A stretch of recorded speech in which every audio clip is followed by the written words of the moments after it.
Hello दोस्तों, स्वागत है आपका इनफाइनाइट नॉलेज में। आज हम करेंगे हरियाणा का मध्यकालीन इतिहास। आओ शुरू करते हैं। 1206 ईस्वी में मोहम्मद गौरी की हत्या हो जाती है। तो ऐसे ही मोहम्मद गौरी जाते जाते अपने गुलाम को बोलता है कि मैं तो जा रहा हूँ, अब तुम राज करो। ऐसे ही एक गुलाम वंश की स्थापना होती है, जिसके संस्थापक कुतुबुद्दीन ऐबक थे, जो गौरी का गुलाम था। गुलामों को फारसी में बदगा कहा जाता है, जिन्हें सैनिक सेवा के लिए रखा जाता था। 1210 ईस्वी में कुतुबुद्दीन ऐबक की मृत्यु हो जाती है। इसके उत्तराधिकारी आराम शाह बनते हैं, जो सिर्फ 8 महीने के लिए ही बनते हैं। इल्तुतमिश इसकी हत्या करके खुद गद्दी पर बैठ जाता है। इल्तुतमिश के शासनकाल में हरियाणा क्षेत्र पर पंजाब के प्रशासक कुबादशाह और गजनी के शासक यल्दौज ने आक्रमण किए थे, परंतु इल्तुतमिश इन दोनों विद्रोह को दबा देता है। तो इल्तुतमिश की मृत्यु 1236 ईस्वी में हो जाती है। इनके पुत्र रुकनुद्दीन फिरोज गद्दी पर बैठता है, परंतु यह अयोग्य शासक था। इसके अल्पकाल में हांसी का मुफ्ती सैफुद्दीन कोची का विद्रोह बहुत जोरदार था। इसके बाद रजिया बेगम ने शासन की भागडोर संभाली। यह प्रथम महिला शासक थी। 13 अक्टूबर 1240 को कैथल के पास डाकुओं द्वारा रजिया की हत्या कर दी जाती है। तो गुलाम वंश का अंतिम शासक था समूद्दीन कैमूर। तो आगे आता है खिलजी वंश, जो 1290 से 1320 ईस्वी तक राज करता है। 1290 ईस्वी में जलालुद्दीन फिरोज खिलजी ने खिलजी वंश की स्थापना की थी। तो इस बीच कोई अच्छा हरियाणा से संबंधित कोई क्वेश्चन नहीं बनता। फिर आता तुगलक वंश 1320 से 1398 ईस्वी तक। 1320 में खुसरो खां को पराजित करके गाजी मलिक या तुगलक गाजी गयासुद्दीन तुगलक दिल्ली के सिंहासन पर बैठता है। तो गयासुद्दीन तुगलक का उत्तराधिकारी मोहम्मद बिन तुगलक बनता है। उसके बाद फिरोज शाह तुगलक राजा बनता है। फिरोज तुगलक है जो वो अच्छे कार्य करता, वो हरियाणा से संबंधित भी कुछ नगर बसाता है। फिरोज शाह तुगलक ने 300 नगर नए बसाए थे। इनमें से हरियाणा में फतेहाबाद 1352 ईस्वी में अपने पुत्र फतेह खां के नाम पर बसाया। हिसार 1354 ईस्वी में बसाया। जब इसने इसको बसाया था, इसका नाम हिसार फिरोजा था। हिसार एक फारसी का शब्द है। बाद में फिरोजा शब्द अकबर ने हटवा दिया था। फिरोज तुगलक की मृत्यु हो जाती है 1388 ईस्वी में। 1398 ईस्वी में तैमूरलंग का आक्रमण होता है हरियाणा पर। हरियाणा के पूरे उत्तर भारत पर वो आक्रमण करता है, बहुत से लोगों की हत्या करता है। तैमूरलंग ने सिरसा, फतेहाबाद आदि हरियाणा के क्षेत्र पर कत्लेआम मचा दिया था। फिर अगला वंश आता सैयद वंश 1414 से 1451 ईस्वी तक। इसके संस्थापक थे खिजर खां, जो तैमूरलंग का ही सेनापति था। अंतिम सुल्तान बनते हैं अलाउद्दीन आलम शाह। फिर आता है लोधी वंश 1451 से 1526। इसके संस्थापक थे बहलोल लोधी। अंतिम शासक थे इब्राहिम लोधी। 1526 ईस्वी में पानीपत का प्रथम युद्ध होता है इब्राहिम लोधी एवं बाबर के बीच। बाबर तुर्क एवं सुन्नी मुसलमान था।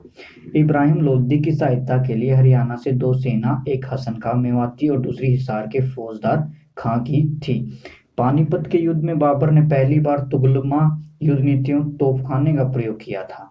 उस्ताद अली एवं मुस्तफा बाबर के 2 प्रसिद्ध निशानबाज थे। इस युद्ध में बाबर जीत जाता है और दिल्ली की गद्दी पर मुगल वंश की स्थापना कर देता है। बाबर के शासन के अंतिम दिनों में 1530 ईस्वी में कैथल में मंडार राजपूतों ने मोहन सिंह के नेतृत्व में बहुत जोरदार विद्रोह किया था। 26 दिसंबर 1530 ईस्वी में बाबर की मृत्यु हो जाती है। इसके बाद 29 दिसंबर 1530 में हुमायूं राजा बनता है, जो बाबर का पुत्र था। इसके बाद चौसा का युद्ध होता है 1539 ईस्वी में हुमायूं और शेर खां के बीच। इस युद्ध में शेर खां जीत जाता है और सूर साम्राज्य की स्थापना कर देता है। हालांकि यह 1540 ईस्वी से 1545 ईस्वी तक कम अंतराल तक ही राजा बनता है। शेर शाह का जो जन्म है इब्राहिम के पुत्र हसन के घर 1486 ईस्वी में नारनौल स्थान पर हुआ था, परंतु इस पर मतभेद भी है। लेकिन यह मत जो डॉक्टर कानूनगो और डॉक्टर ईश्वरीय प्रसाद इस 1486 वाले मत से सहमत हैं। इब्राहिम सूर हिसार के जागीरदार जमाल खां के पास नौकरी करता था। शेरशाह सूरी की मृत्यु हो जाती है 1545 ईस्वी में। इसके बाद इसके उत्तराधिकारी इस्लाम शाह, मुबारिज खां, आदिल शाह बनते हैं जो अयोग्य शासक थे। इस बीच दिल्ली की गद्दी पर एक हेमचंद्र हेमू नाम का राजा बनता है। यह हरियाणा की प्रमुख नगरी रेवाड़ी का रहने वाला था। पिता का नाम था पूर्णदास और जाति से यह दूसर था। 7 अक्टूबर 1556 को दिल्ली में प्रवेश करता है और विक्रमादित्य की उपाधि धारण करता है।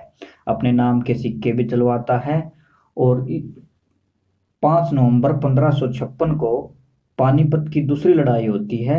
वो लड़ाई हेमू और अकबर के बीच होती है। अकबर की साइड से बैरम खान उसका संरक्षक था, वो युद्ध करता है। इस युद्ध में अकबर यानी बैरम खान जीत जाता है और इस प्रकार हेमू की हत्या कर दी जाती है और यह दिल्ली का आखिरी हिंदू सम्राट माना जाता है। अकबर 1556 से 1605 ईस्वी तक शासन करता है। इसका जन्म 15 अक्टूबर 1542 को हुआ था। इसका राज्याभिषेक 14 फरवरी 1556 में होता है। बैरम खां 1556 से 1560 ईस्वी तक अकबर का संरक्षक रहता है। अकबर की मृत्यु हो जाती है 1605 ईस्वी में। फिर जहांगीर राजा बनता है 1605 से 1627 ईस्वी में। शाहजहां इसके बाद शाहजहां राजा बनता है 1627 से 1657 तक। जहांगीर और शाहजहां का जो काल है ये चित्रकला स्वर्ण काल कहा जाता है। इन दोनों के शासन कालों में ज्यादा युद्ध नहीं होते, ज्यादा जैसे आगरा का ताजमहल इमारतें बनती है, यह स्वर्ण कला का काल माना जाता है। जो शाहजहां का सबसे बड़ा बेटा था दारा शिकोह, हरियाणा को वह बहुत ज्यादा पसंद करता था। वह प्राय पलवल में रहता था। पलवल के पास सुल्तानपुर गांव में दारा शिकोह को पुत्र हुआ जिसका नाम सिपहर शिकोह नाम था। दारा की सेवा में मेवात का प्रसिद्ध सरदार फिरोज खां मेवाती रहता था। इसके बाद दिल्ली पर औरंगजेब का शासन आता 1658 से 1707 ईस्वी तक। औरंगजेब के गुरु थे जो मीर मोहम्मद हकीम थे। यह सुन्नी धर्म को मानता था। इसे जिंदा पीर भी कहा जाता था। औरंगजेब के समय ही जाट विद्रोह हुआ जिसका नेतृत्व गोकुला राजा राम ने किया था। 1617 ईस्वी में तिलपत की लड़ाई में जाट हार गए और गोकुला को मार दिया गया। जाटों ने फिर 1685 ईस्वी में राजा राम के नेतृत्व में विद्रोह किया और सिकंदरा में स्थित अकबर के मकबरे को भी लूट लिया। औरंगजेब के शासनकाल में ही राजा राम ने के भतीजे चूड़ामन ने भरतपुर राजवंश की नींव डाली थी। जो फ्रांसीसी यात्री फ्रांकोइस बर्नियर औरंगजेब का चिकित्सक था। तो औरंगजेब की मृत्यु हो जाती है 1707 ईस्वी में। तो इसके बाद क्या होता है, बंदा बैरागी और मुगलों के बीच संघर्ष चलता है 1709 से 1716 ईस्वी तक। बंदा बैरागी था जो उसका जन्म 1670 ईस्वी में राजौरी के जम्मू कश्मीर में हुआ था। 15 वर्ष की उम्र में वह घर छोड़ देता है, इसलिए वह बैरागी कहलाता है। 1708 ईस्वी में वह सिखों के गुरु गोविंद सिंह से मिलता है और सिख बन जाता है। तो 1709 में वह उत्तर भारत पर आक्रमण करने शुरू कर देता है। 1709 ईस्वी में वह बैटल ऑफ समाना यानी समाना का युद्ध करता है मुगलों के साथ जो पटियाला के आसपास हुआ था और जीत जाता है। सोनीपत, कैथल, थानेसर को वह अपने कब्जे में कर लेता है। इसके बाद वह 1710 ईस्वी में सरहिंद पर आक्रमण कर देता है जिसे छप्पर छिरी का युद्ध भी कहा जाता है। इस युद्ध में वह सरहिंद के जो फौजदार था वजीर खां को मार देता है और सतलज यमुना के बीच के क्षेत्र पर कब्जा कर लेता है और शासन करता है। वह अपने नाम वह सिक्के भी चलवाता है, गुरु गोविंद सिंह मतलब सिख धर्म के सिक्के चलवाता है और इस बीच सिख सत्ता छाने लगी थी पूरे उत्तर भारत के क्षेत्र पर। फिर क्या है, 1710 ईस्वी से 1716 के बीच बंदा बैरागी और मुगलों के बीच संघर्ष चलता रहता है। कभी बंदा बैरागी जीत जाता है, कभी मुगल सेना जीत जाती है, मतलब अच्छी बैटल नहीं हो पाती 1710 से 1716 के बीच। अंत में जो मुगल शासक था फ्रुखसियर 1716 ईस्वी में बंदा बैरागी को बहुत बुरी तरह से बर्बर रूप कर से मार देता है। इसके बाद होता है नादिर शाह का आक्रमण, जो 1739 में करनाल में होता है। नादिर शाह कौन था, अब इसके बारे में थोड़ा जान लेते हैं। नादिर शाह एक लुटेरा था, वह एक फारस शासक था। वो 8 मार्च 1736 ईस्वी में ईरान का राजा बना था। वह, जैसे हम सभी को पता कि भारत एक सोने की चिड़िया कहा जाता था, भारत को वह लूटने के लिए आता है, वह लुटेरा था, तो उसे ईरान का नेपोलियन भी कहा जाता था। उस टाइम मुगल का जो शासक था वो था मोहम्मद शाह रंगीला।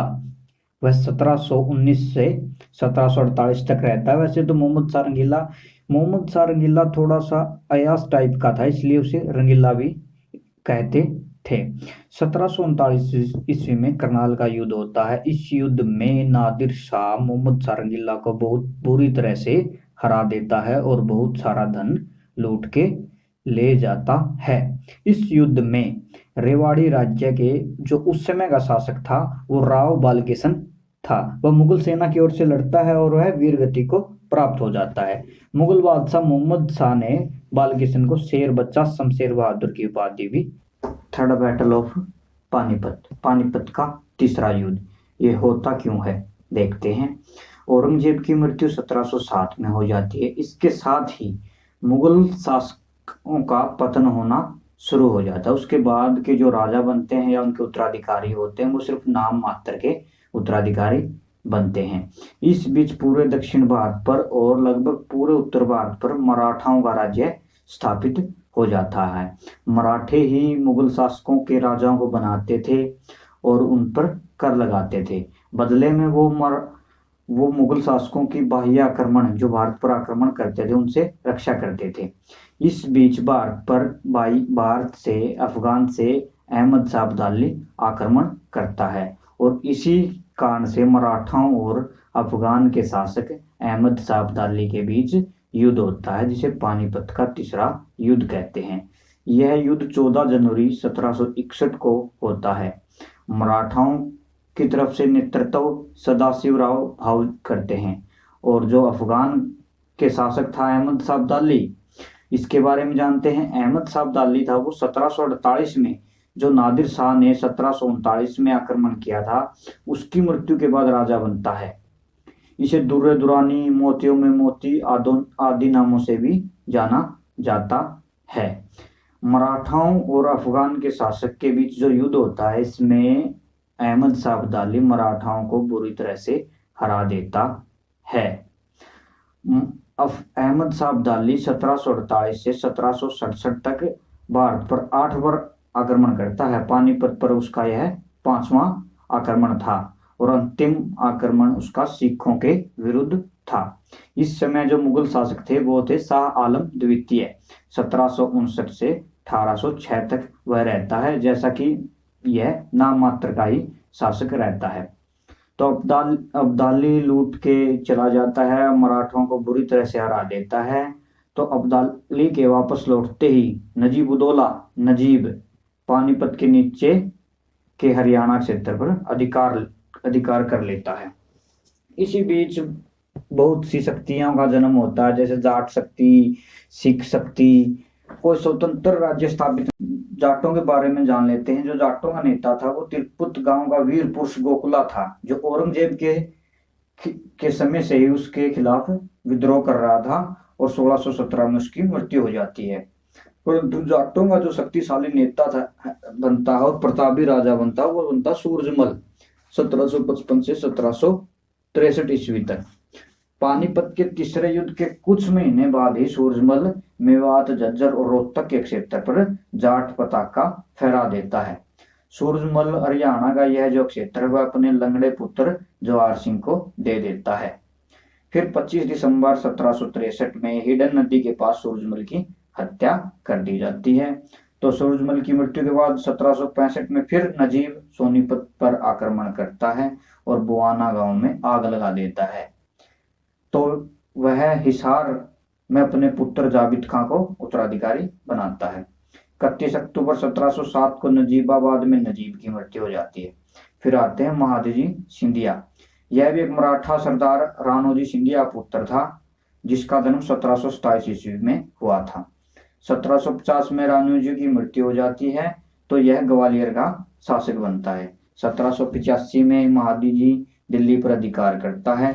1794 में महादजी सिंधिया का देहांत हो जाता है। उसका उत्तराधिकारी उनका भतीजा दौलत राव सिंधिया बनता है, जो 1803 में आंग्ल मराठा युद्ध में हारकर सरजी अंजन गांव की संधि करके हरियाणा को अंग्रेजों को सौंप देता है। जॉर्ज थॉमस, इसके बारे में भी जानते हैं कौन था और हरियाणा के इतिहास में इसका क्या भाग था, हरियाणा में इसने क्या कुछ किया। इसका जो जन्म है वो 1756 ईस्वी में आयरलैंड में हुआ था। भारतीय अपने जहाज से 1782 ईस्वी में आया था चेन्नई में। 1787 में यह दिल्ली आया। 1787 ईस्वी में यह समरू बेगम की सेना में भर्ती हो गया था। जो समरू बेगम थी, इसका सही नाम था फरजाना। यह वेश्या थी पहले, ये मतलब कोठों पे डांस वगैरह करती थी। तो इसकी शादी होती है वोल्टर रेनहार्ड सोम्ब्रे से। वोल्टर रेनहार्ड सोम्ब्रे जो फ्रांस का था या जर्मन का डाउट है, इस पे विवाद है। गूगल पे कहीं फ्रांस से होता, कहीं जर्मन, परंतु ये एक सिपाही था और यह लड़ाकों का समूह लीड करता था। यह मुगलों की तरफ से अंग्रेजों के खिलाफ लड़ता था। 1773 में वोल्टर की मौत हो जाती है और जो लड़ाकों का समूह वोल्टर लीड करता था उसको करने लगती है ये फरजाना लीड। तो इसलिए इसको समरू बेगम कहने लगे। बेगम ये पहले थी, समरू इसे सोम्ब्रे की वजह से बोलने लगे थे। तो इसलिए मुगल बादशाह, जो मुगल शासक था उस टाइम का, शाह आलम ने इसको सरदना का जागीर बना दिया था। जो सरदना जो अब यूपी में है, मेरठ के आसपास। तो इसकी सेना में यह भर्ती हो जाता है। तो 1789 ईस्वी में यह रेवाड़ी के युद्ध में जॉर्ज थॉमस शाह आलम की प्राणों की रक्षा करता है। तो इसकी फरजाना या सुमरू बेगम इसको खुश होकर टप्पल का जागीरदार बना देती है। 1794 ईस्वी में जॉर्ज बहादुर गुड़वा झज्जर को लौट लेता है और 1797 के आसपास जो टॉमस है ये रेवाड़ी, दिल्ली, करनाल के कुछ क्षेत्रों, हिसार के आसपास को अपनी रियासत बना लेता है और हाँसी के दुर्ग को रांची को अपनी राजधानी बनाता है। हाँसी में है एक टकसाल स्थापित करता है जिसमें उसके नाम के सिक्के बनते थे। टॉम्स के सिक्कों को सिक्का साहिब कहा जाता था। जॉर्ज था वो जो टोपीदार बंदूक खुद बनाता था। 22 अगस्त 1802 को स्वदेश लौटते समय बुरहानपुर के स्थान पर उसकी मृत्यु हो जाती है। जॉर्ज थॉमस की जो आत्मकथा है वो विलियम फ्रैंकलिन ने लिखी थी। यहीं पर मध्यकालीन हरियाणा का इतिहास समाप्त होता है। कोई भी डाउट हो, शक हो, कोई सन में मिस्टेक हो तो कमेंट में बताएं।